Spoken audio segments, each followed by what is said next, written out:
Assalamualaikum warahmatullahi wabarakatuh. Jumpa lagi bareng aku Widya di podcastnya RRI Sintang. Kali ini kita masih ngobrolin terkait masalah generasi Z ya, atau Gen Z yang memang kayaknya lagi viral banget dan nggak ada habisnya ngebahas dengan polemik-polemik yang ada, kemudian juga narasumber yang seru-seru. Kalau beberapa waktu yang lalu, kita sudah ngobrol bersama dengan Bapak Dr. Haryono Lino dan juga psikolog ya, Mbak Bella. Nah, ini sudah ada Mbak Bella lagi nih ya guys ya.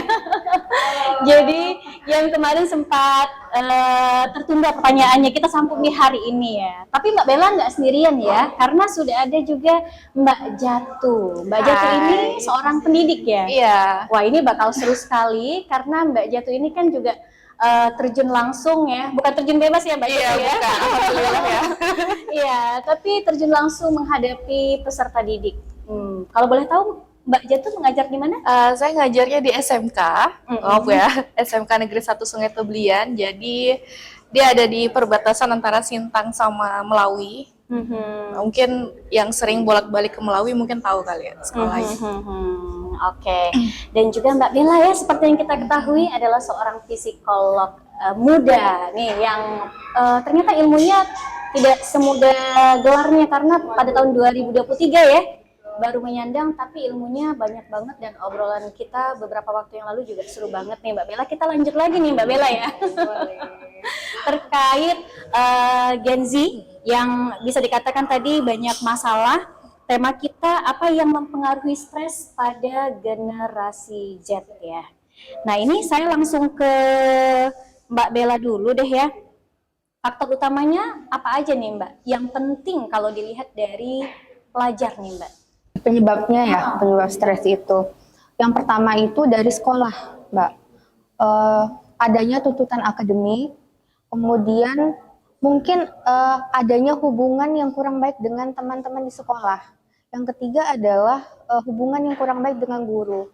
Itu kalau misalkan dari sekolah. Kemudian dari rumah, kita nggak bisa melepaskan peran keluarga ya, Mbak. Karena keluarga itu adalah ring satunya anak-anak, ring satunya remaja. Jadi bisa jadi adanya permasalahan dalam rumah, misalkan antar orang tuanya, antar orang tua ke anak, antar sesama anak ini sama saudaranya. Kemudian bisa juga karena adanya kondisi ekonomi yang menengah ke bawah. Itu juga jadi salah satu sumber stresor. Yang ketiga adalah secara sosial. Tadi kan hubungan pertemanan di sekolah aja. Nah, biasanya kan ada geng-geng nih di lingkungan sosial kita gitu kan. Bisa jadi tidak diterima secara sosial si anak ini untuk masuk dalam suatu geng, misalkan seperti itu. Tiga itu yang menjadi faktor utama dibanding faktor-faktor yang lainnya ya. Kalau misalkan kita mau bahas itu ada faktor biologis juga, itu juga bisa mempengaruhi. Biologis itu misalkan seperti orang tuanya, kakek neneknya, buyut-buyutnya itu pernah punya riwayat mengalami stres atau gangguan mental tertentu. Jadi buat si anak ini itu lebih rentan dibanding anak lain yang nggak punya riwayat orang tua atau keluarga di atasnya itu yang pernah mengalami gangguan mental gitu. Itu kemudian adanya bagian otak atau bagian sistem syaraf yang tidak normal dibandingkan dengan anak-anak yang lain, itu juga bisa gitu. Faktor utama ya Mbak Bella ya. Kalau Mbak Jatu sendiri sejauh ini bagaimana melihat peserta didiknya? Apakah yang dominan itu laki-laki ataukah mungkin yang perempuan yang mengalami masalah melakukan tindakan yang tidak wajar misalnya? Apakah ada temuan kasus seperti itu? Yang terbaru sih awal tahun kemarin. Jadi ada salah satu siswa kita itu yang kayak kerasukan. Jadi lagi belajar tiba-tiba tuh kayak gitu.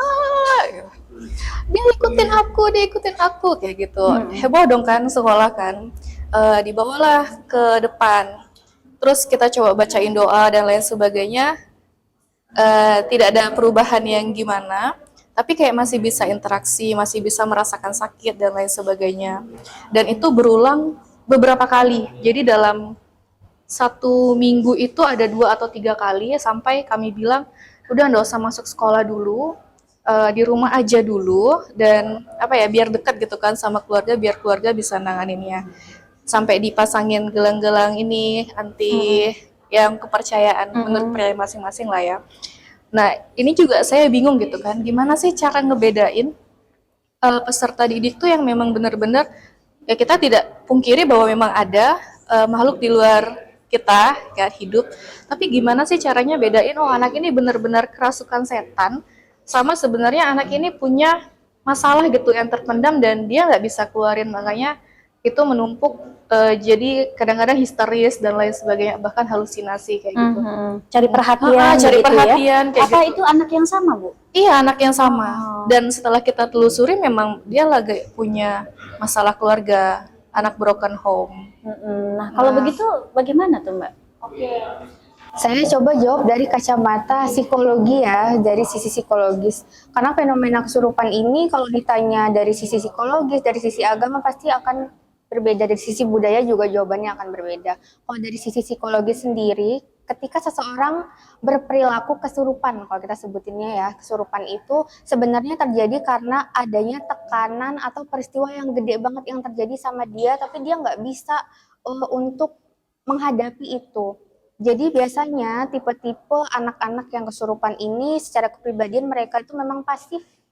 Mereka sering memendam gitu. Itu sih. Itu kalau dari sisi psikologis. Waktu zaman saya kecil itu di satu sekolah juga sering ya fenomena kesurupan itu, dan memang di orang yang sama berulang-ulang kali, bahkan menular juga. Nah, itu tuh ya. Mungkin ya itu tadi ya sisi psikologisnya seperti Psikologisnya ada tekanan yang besar yang sedang anak itu hadapi seperti itu. Karena kesurupan ini itu kalau di psikologi namanya defense mechanism, teman-teman. Defense mechanism itu bahasa awamnya adalah sebuah tameng gitu. Nah, biasanya seseorang akan mengeluarkan tameng itu dengan ada yang positif, ada yang negatif. Negatif adalah dengan cara salah satunya dengan kesurupan tadi.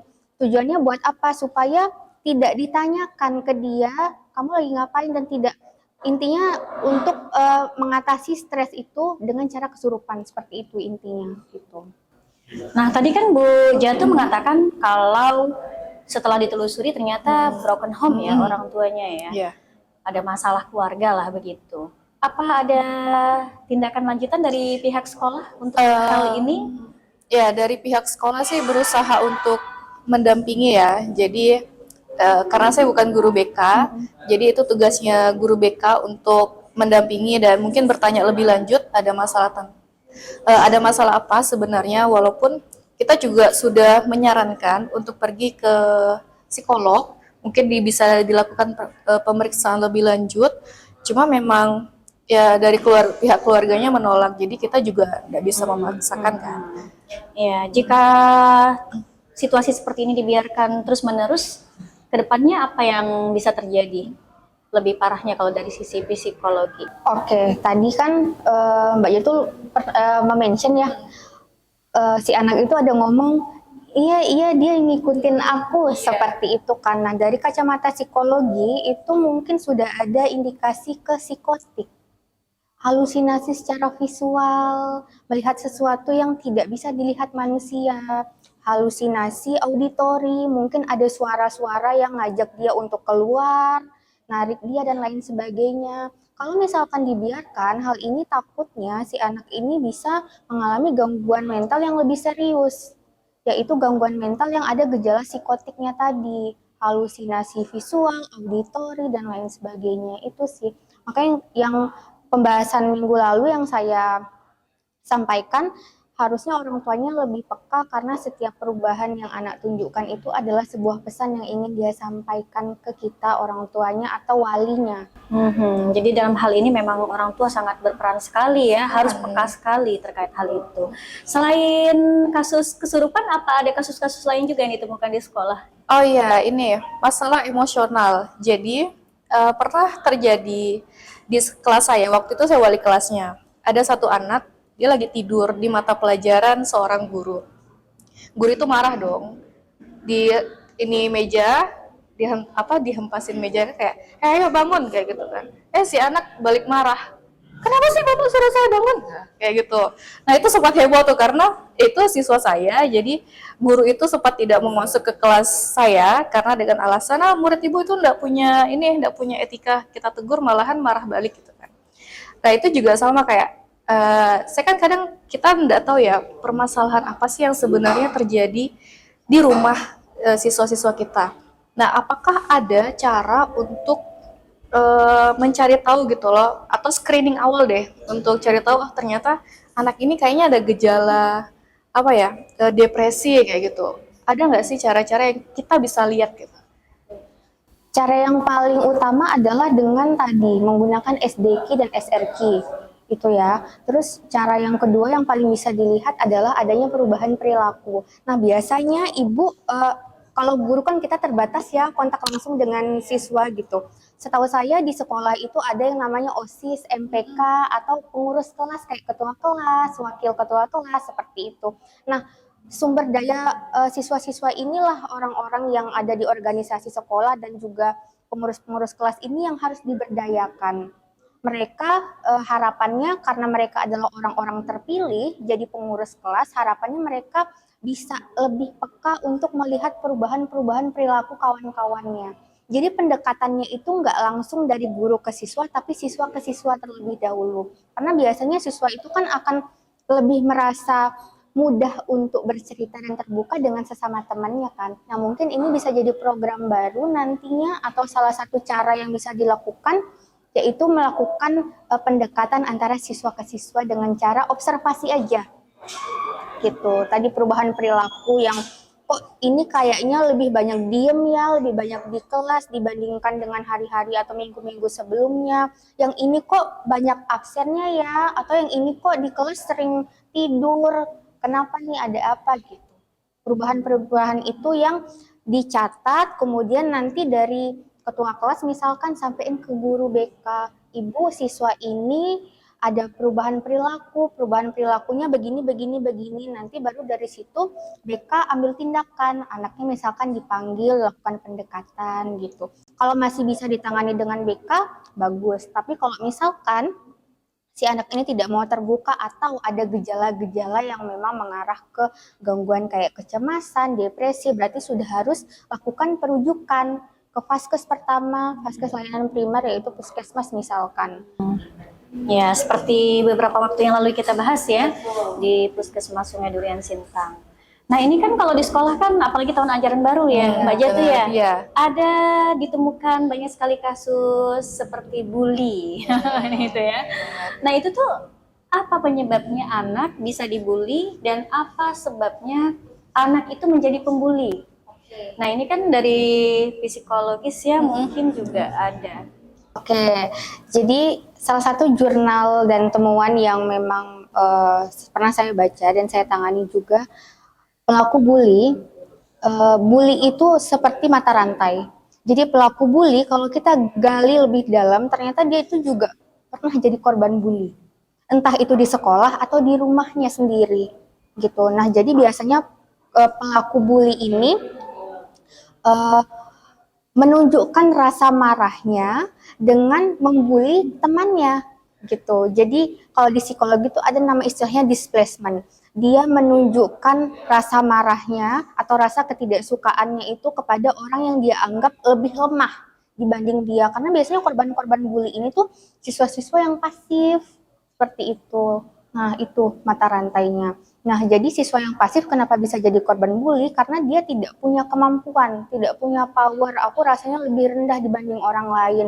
Kemudian mungkin ada perasaan atau pikiran, aku secara fisik kurang, aku nggak diterima, aku nggak bisa masuk dalam satu geng atau satu pertemanan tertentu, begitu.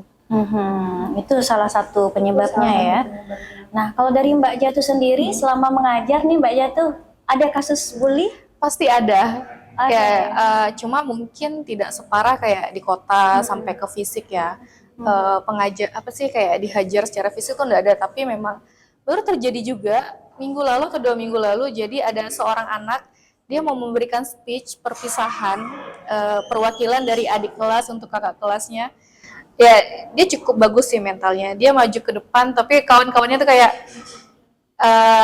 apa ya, kayak iniin ngolo-ngoloin dia gitu loh dari belakang. Saya juga kaget kayak kok dia responnya tuh seperti itu kayak gitu kan, ada apa sih sebenarnya. Nah, gimana sih caranya, kan kita selalu ya ada namanya pendampingan ke siswa kalau ini bully nggak bagus loh kan, di sekolah juga ada bagian yang memang khusus menanggulangi bully, yang mensosialisasikan kalau kayak pembulian itu tidak baik. Tapi memang siswa tuh kayak susah banget gitu loh untuk diajak, ayo udah baik-baik aja gitu kan. Nah, ada nggak sih trik khusus untuk menghadapi anak-anak yang seperti ini? Oke, tadi salah satu tips dan triknya adalah dengan melakukan pendekatan antar siswa gitu. Karena biasanya kalau misalkan ditegur langsung oleh guru, anak itu ngerasa dihakimi atau ibu bapak nggak tahu nih perasaan saya itu sebenarnya seperti apa gitu. Jadi mungkin bisa dengan mencoba konseling sebaya atau konselor sebaya tadi antar siswa, diberikan program misalkan dari MPK atau dari OSIS-nya dilatih untuk bagaimana caranya mengajar teman-teman atau mengajak teman-teman untuk ayo kita peduli sama bullying gitu, kita hempaskan ini kasus ini. Itu bisa dilakukan. Oke. Saya punya pertanyaan, boleh nggak? Boleh. Jadi kebetulan saya kan pembina OSIS ya. Jadi beberapa tahun terakhir minat anak-anak untuk gabung ke OSIS tuh menurun jauh. Kayak tahun ini itu yang daftar OSIS cuma 1 orang, dan itu orangnya yang kena bully tuh. Anak yang tadinya aktif kan, dia percaya diri luar biasa sih. Nah, hanya dia yang mendaftarkan diri jadi ketua OSIS, dan itu pun tidak dihargai oleh teman-temannya. Jadi kan kita kayak mikir, apa sih yang salah sebenarnya dengan remaja saat ini gitu kan. Kalau dulu kan kita semuanya pengen nampil gitu ya, pengen dikenal sama guru. Nah, sekarang tuh kayaknya terjadi degradasi mental gitu. Itu fenomena apa sih sebenarnya? Oke, kalau ini saya kembali bertanya, sebenarnya sudah ditelusuri belum penyebabnya ini karena apa? Kenapa kok minat untuk berorganisasi, bersaing secara sehat di lingkungan SMK-nya Mbak Jatuh itu kenapa menurun? Banyak faktor ya, banyak kemungkinan. Mungkin udah capek dengan tuntutan akademik, kemudian mungkin udah mengikuti geng atau kegiatan lain di luar sekolah yang akhirnya mereka mikir kalau ikut OSIS hanya membuang-buang waktu dan energi saja, atau mungkin ada alasan dan penyebab lainnya. Saya belum menelusuri lebih lanjut, tapi mungkin saya kan melihat inisiatif ya. Jadi kalau misalnya beberapa tahun yang lalu tuh siswa-siswanya benar-benar sangat inisiatif gitu loh. Jadi mau guru dukung atau enggak, kalau mereka pengen bikin kegiatan A, mereka tuh akan fighting sampai mereka dapetin itu gitu. Tapi kalau yang makin kesini tuh, kalau misalnya gurunya bilang, nggak usah lah bikin kegiatan ini gitu kan, agak ribet nih, udah mereka pasrah. Jadi jiwa-jiwa apa ya, fighternya tuh ya kompetisinya tuh benar-benar nggak ada. Apatis gitu ya. Kalau sekarang kayaknya memang banyak yang apatis. Iya. Gen Z ya. Nah jadi mengapa sih sebenarnya ini terjadi? Apa karena tadi TikTok dan ya game online dan lain sebagainya tuh apa juga berpengaruh gitu? Bisa jadi sih Bu, bisa jadi itu berpengaruh karena mereka ngerasa berkompetisi di dunia maya mungkin sekarang sudah menjadi tren ya. Sekarang itu ada kompetisi dari game online misalkan, nggak sebut ya nama gamenya apa gitu. Mungkin mereka sudah mendapatkan need of achievement dari situ gitu. Jadi sehingga ketika di sekolah itu ya udahlah yang penting belajar aja datang kayak gitu. Mungkin bisa jadi dari situ, tapi ini fenomena yang menarik ya, dan ini sebuah perubahan perilaku yang signifikan, ya kan? Dan ini bisa jadi salah satu sinyal bagi sekolah untuk melakukan program pendekatan tertentu kepada siswa-siswanya. Kenapa sih minat berkompetisi secara sehat, secara nyata di sekolah itu menurun gitu? Bisa ditindaklanjuti. Mungkin kalau digali salah satunya ya, salah satu penyebabnya mungkin tidak terlepas dari itu tadi, adanya need of achievement yang sudah terpenuhi dari game-game online tadi yang mereka lakukan di luar sekolah gitu. Bisa jadi seperti itu. Ya, kalau zaman saya dulu waktu sekolah ya, menjadi anggota dan ketua OSIS itu adalah yang paling populer kayaknya ya. Sebuah kebanggaan populer. Wah, itu abang OSIS tuh gitu. Kakak OSIS tuh gitu-gitu. Kalau sekarang mungkin memang itu tadi ya. Banyak yang bisa menjadi peralihan dan menunjukkan jati diri kalau itu populer gitu kan, lebih populer kali dari. Mungkin bisa jadi ya, saya juga kurang memahami karena belum terjun langsung ke sekolah zaman sekarang itu seperti apa. Mungkin eh, tren menjadi anggota OSIS, ketua OSIS tuh sudah terbelakang mungkin bagi sebagian siswa ya, mereka mikir itu bukan sebuah pencapaian. Jadi hanya membuang-buang waktu saja. Mungkin ada yang seperti itu gitu. Kalau di zaman kita dulu kan berlomba-lomba untuk bisa jadi anggota OSIS dan ketua OSIS kan, karena itu sebuah tren gitu. Ada beberapa kasus juga yang pernah viral ya di Kota Sintang, seorang remaja begitu mencoba bunuh diri karena putus dari pacarnya. Nah, itu gimana tuh? Apa sebabnya ya? Apakah saking rapuhnya gitu? Atau tidak ada pantauan juga dari sekolah? Atau bagaimana tuh? Sebenarnya perilaku bunuh diri atau ide bunuh diri ini kan adalah hasil dari akumulasi penyebab-penyebab kecil yang tertumpuk dari lama yang tidak keluar gitu. Akhirnya karena nggak sanggup lagi merasa sakit, yang dia lakukan adalah mengakhiri hidup. Padahal sebenarnya orang yang punya ide atau yang sudah melakukan aksi bunuh diri itu adalah orang yang paling pengen hidup, tapi mereka nggak tahu gimana caranya survive.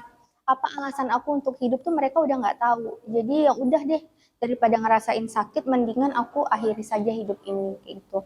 Kalau ditanya penyebabnya karena apa, itu tadi itu adalah akumulasi dari penyebab-penyebab kecil. Bisa dari rumah, mungkin ya.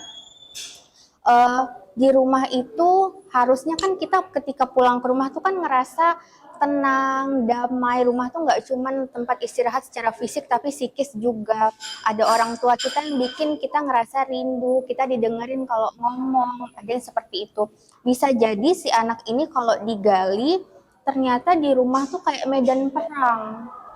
Dia ngelihat orang tuanya berantem, ngelempar piring, ngelempar barang, bahkan dia juga jadi samsak emosi orang tuanya gitu kan.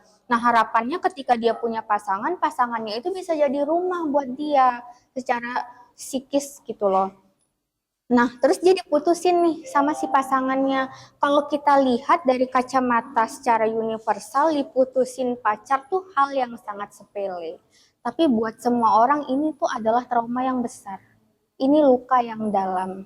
Karena dia nggak punya rumah selain pacarnya itu. Makanya hal yang dia lakukan adalah dengan aku hidup aja. Karena udah nggak ada lagi tempat yang bisa nyaman buat aku. Aku nggak punya orang yang bisa bikin aku ngerasa tenang. Itu buat apa aku hidup? Yang dia lakukan adalah dengan mengakhiri hidup itu.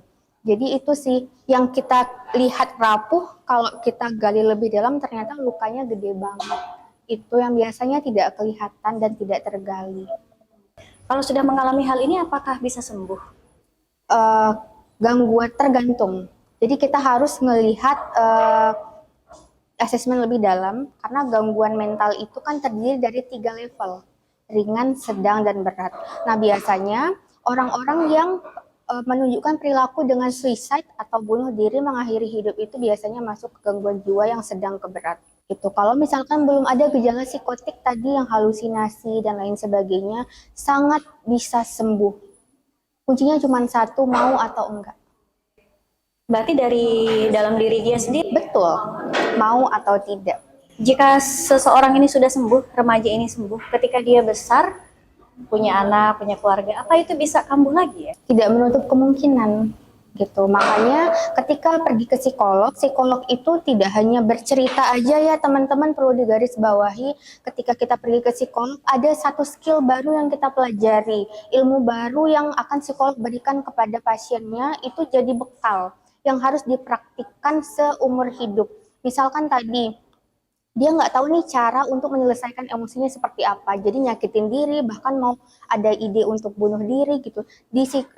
Bersama psikolog dia dilatih bagaimana sih cara mengekspresikan emosi dengan sehat, kamu berdaya meskipun kamu nggak punya tempat untuk bercerita, ada nih orang-orang ternyata di sekeliling kamu tuh yang bisa jadi sumber daya untuk kamu ngerasa nyaman, bisa kamu jadi tempat kamu buat pulang gitu. Nah itu yang harus dipelajari terus. Tapi kalau misalkan si klien ini one day ya, kalau misalkan di kemudian hari itu dapat peristiwa yang besar yang traumatik lagi, tidak menutup kemungkinan ini akan relapse. Tapi kalau misalkan si klien tadi rutin pergi ke psikolog, kemudian rutin untuk mempraktikkan skill baru yang sudah dia pelajari dari psikolog itu, sangat mungkin dia tidak relapse. Dia bisa mengatasinya karena dia sebelumnya udah punya pengalaman nih, aku pernah ada di kondisi yang berat banget. Jadi one day kalau misalkan aku ada di kondisi yang berat lagi, aku udah tahu apa yang harus aku lakukan. Jadi belajar dari pengalaman ya, bisa dikatakan seperti itu. Apakah ada perbedaan antara laki-laki dan perempuan tingkat kesembuhannya? Kalau tingkat kesembuhan pasti berbeda gitu kan, karena apa, cara laki-laki dan perempuan itu untuk mengekspresikan emosinya itu berbeda banget. Laki-laki itu cenderung diam, cenderung mendam, biasanya perubahan perilakunya itu ledakan emosinya itu yang benar-benar wah tadi gitu. Kayak misalkan contohnya tadi Mbak Jatuh bilang yang langsung marah-marah ke gurunya seperti itu, dan itu kan butuh waktu lama ya. Luka yang ada dari kecil itu kan takes time kalau kita mau menyembuhkan itu gitu. Nah, jadi semakin kayak laki-laki semakin lama mendem ya semakin butuh waktu yang panjang juga dia untuk bisa kembali berdaya atau kembali normal, bisa menghandle emosinya gitu. Mbak Jatuh selama pengalaman mengajar kan tidak hanya di SMK ya Mbak Jatuh ya, pasti banyak perkumpulan dari guru-guru ya yang juga berbagi cerita.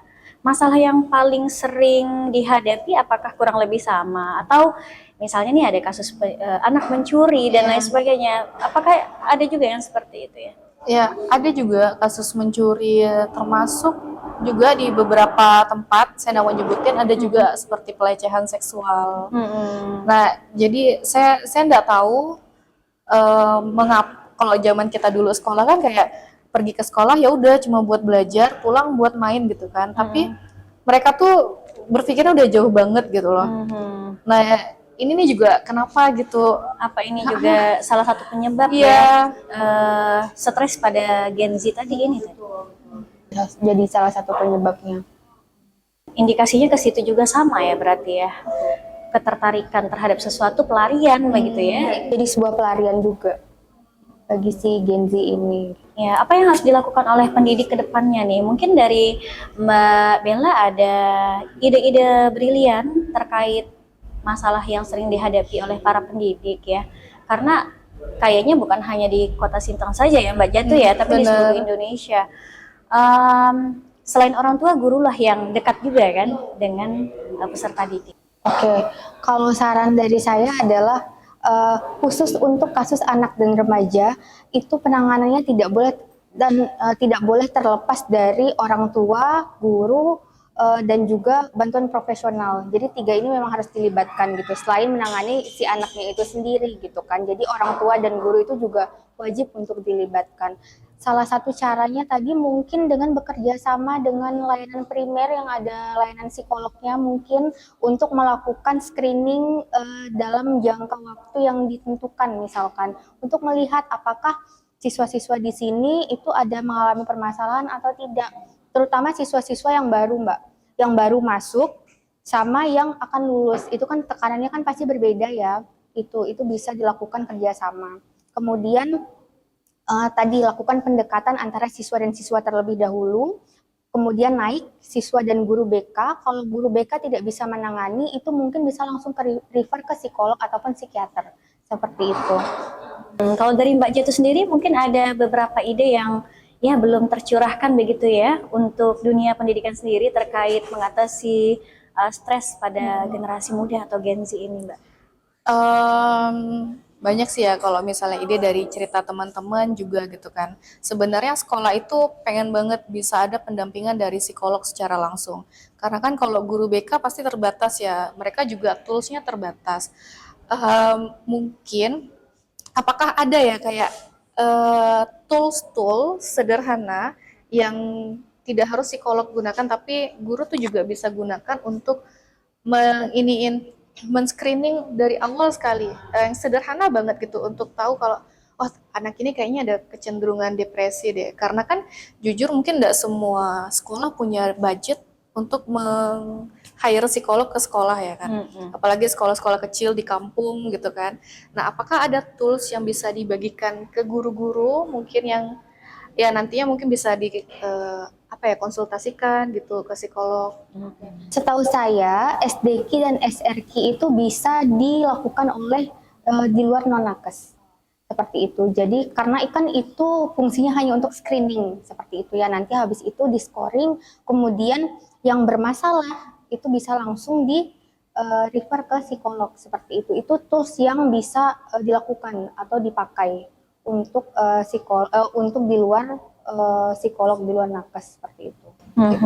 Oke, baik. Seru sekali obrolan kita kali ini ya. Semoga saja ide dari Mbak Bella tadi didengarkan oleh pihak terkait. Begitu juga dengan apa yang ingin ya Iya. dilaksanakan di sekolah oleh Bu Jatu tadi terkait ya ada pendampingan psikolog ya. Kalau anak usia TK itu kalau umurnya kurang ke SD ada pendampingan psikolog. Tapi kalau ke remaja beda ya psikolognya ya. Bukan kesiapannya menerima pelajaran tapi terkait mental, stres dan lain sebagainya pada remaja atau pada generasi Z ya. Oke, semoga next time kita bisa ngobrol lagi yang seru-seru seperti ini dan mengedukasi. Dan sampai di sini aku Widya pamit. Wassalamualaikum warahmatullahi wabarakatuh. Bye bye.